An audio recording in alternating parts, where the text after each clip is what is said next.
I'm Wendy Rainey. This is the Whale Watchers. The three men set out from San Pedro Harbor at 8 a.m. in a small motorboat armed with a cooler full of beer and sandwiches.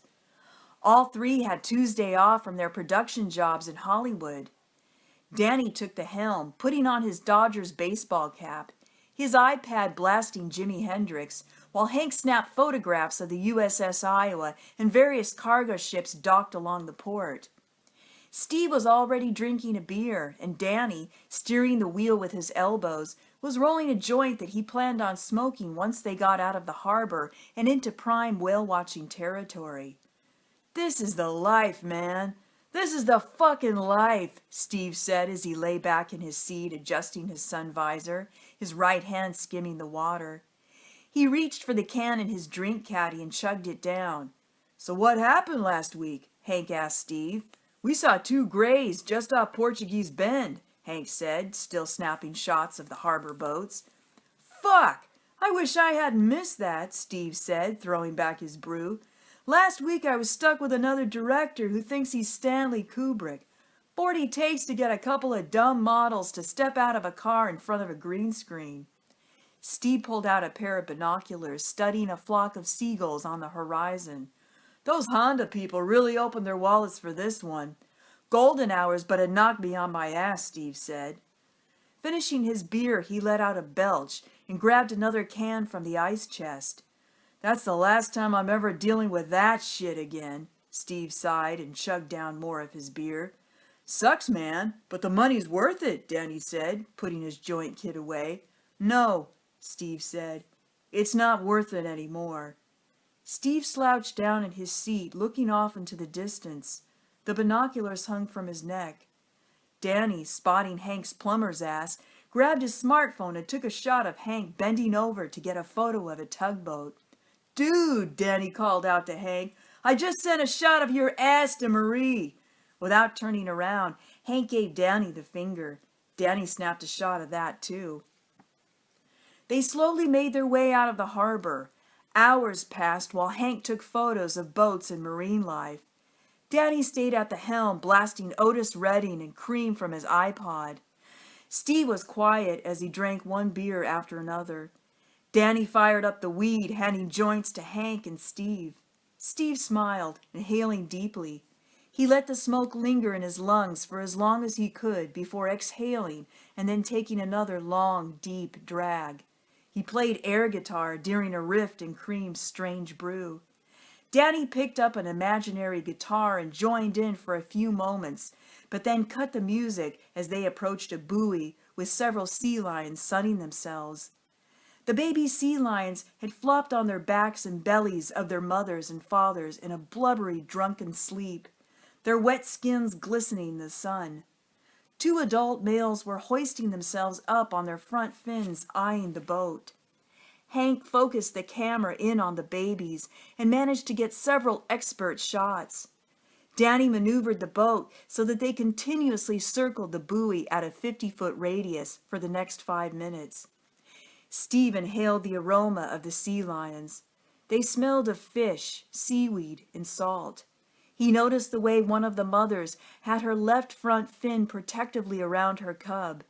He looked at all the cubs as they slept, their twitching whiskers, their tiny fins, the way their half-sleeping mothers caressed them with their noses. "I had a dog once. Looked just like that. A really great dog." Just then, one of the slumbering pups woke up and looked at Steve with drowsy eyes.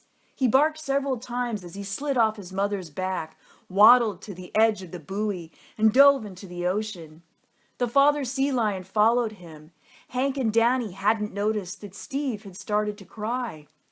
When they finally did notice, they looked at each other, then looked away. They both thought the moment would quickly pass, but it didn't. Danny, confused, navigated away from the buoy. Hank, smiling, sat down next to Steve and said, "Hey, buddy, you okay?" He reached into the cooler and pulled out a sandwich. "Why don't you go a little easy on the weed and sop up some of the suds with this?" Steve put his joint down, took the sandwich, and started eating it.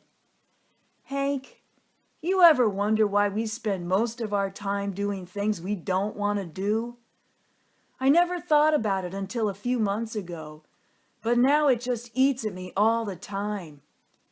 Hank looked at Steve as he reached into his bag, pulled out a water bottle and some pink liquid in it, and took a sip. "This is for my ulcer," he said, belching. "Jesus, it tastes like shit." He had stopped crying by then. "You know, you guys, it would be epic to see some whales, or even a pod of dolphins," Steve said, chomping on his sandwich to get the chalky aftertaste out of his mouth. No more than 5 minutes had passed when Hank saw a dozen fins break the surface of the water. He motioned for Danny to cut the motor. He turned around to Steve and said, "Look, Steve-o, dolphins!" There were 100 dolphins surrounding the boat. Steve threw his sandwich down, grabbed the bottle of pink liquid, and downed it. He climbed to the bow of the Boston whaler, peering over the handrail. He let out a yelp as the dolphins swam in front of the boat. Some of them sprang out of the water. Steve yelped again when he saw the leaping dolphins. "This is the greatest, you guys! This is fucking awesome!" He ripped off his shorts, underwear, and t-shirt. He threw his shoes, socks, visor, and binoculars on the deck and jumped into the ocean. Hank and Danny looked at each other and ran to the side of the boat, staring at Steve swimming nude with the dolphins. "Steve!" Hank screamed. "What the hell are you doing?" Steve kept repeating, "I'm free! I'm free! I'm free!" Hank and Danny looked at each other again. "Look, buddy, we know you've been going through some shit," Hank screamed to Steve. "Grab my hand! Come on now!" Hank had his hand extended towards Steve, but Steve kept swimming further out into the ocean. Danny, back at the helm, started the motor up again and followed Steve as he swam with the dolphins. Hank and Danny smiled nervously at each other, shrugging their shoulders, staring at Steve. After a few minutes, Hank called out to Steve, "Steve-o, time to come in now, buddy." "No, I'm staying out here," Steve said. "Hank, get your camera. I have something to say." "What the hell is this all about, Steve?" Hank screamed. "Get your ass back in this boat right now. You're drunk and you're high." "I'll get back in the boat if you could just film the speech I want to make." "It won't take long. Get your camera, Hank. I'll wait." Hank picked up his camera, switched it to video, and as instructed, began filming Steve. "To whom it may concern," Steve said, looking directly into the lens, "I drank a cocktail of oxy and sleeping pills a few minutes ago, enough to kill 3 horses. I'll be gone soon. I want to die today with the dolphins in the ocean. These 2 guys are my best friends." He pointed to Hank and Danny, whose mouths had fallen open at that time. "They have nothing to do with this. It's all my idea. I have pancreatic cancer and I've only got about 6 months left anyway. 6 months of shit." Hank put the camera down while it was still rolling, and both men extended their hands to Steve, shouting at him to get the fuck back on board. Danny threw him a life preserver. Steve picked it up and flung it away from him. Danny, looking at Hank, said, "Hank, get over here and hold the wheel." Hank, who had picked up his camera again, managed to keep the camera rolling with one hand while grabbing the wheel with the other. Danny had already jumped into the ocean and was swimming towards Steve. "Is it true, Steve, what you said? Is it true?" Danny asked out of breath. "Yes, it's true." The 2 men looked at each other. "It's cold out here. Come back on the boat." "No. This is the way I want to go. Swimming with the dolphins. Maybe finding a gray. Is there anything I can do for you?" "Nothing. Just let me go," Steve said. "Come on, man. Get back up on deck. We can come up with a better solution to this, this predicament." Steve let out a laugh. He threw his hands up in the air. They landed back down in the water with a splash. "Predicament? This is not a little predicament. I'm dying, goddammit. I'm going to be dead in 6 months. I'm not getting back up on deck. Why should I? So I can work myself to death for a little bit longer? For what? For my stupid job? And for a woman who doesn't respect me? Is that how we die?" The three men stared at each other for several moments.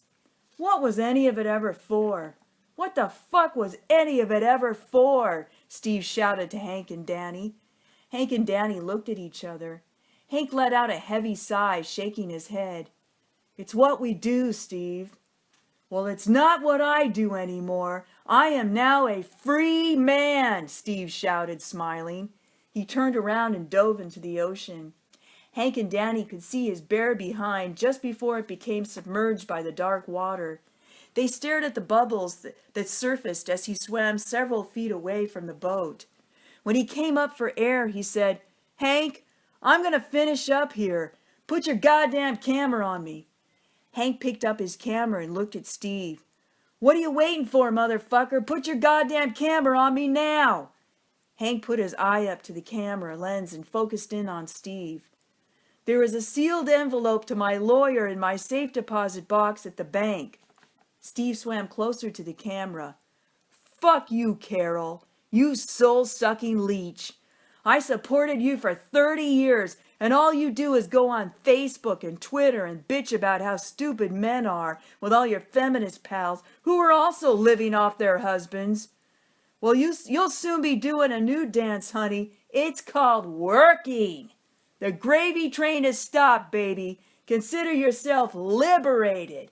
And by the way, I know all about that asshole pool man." Steve splashed seawater on his face and stared into the camera one last time, letting out a measured, "Fuck you."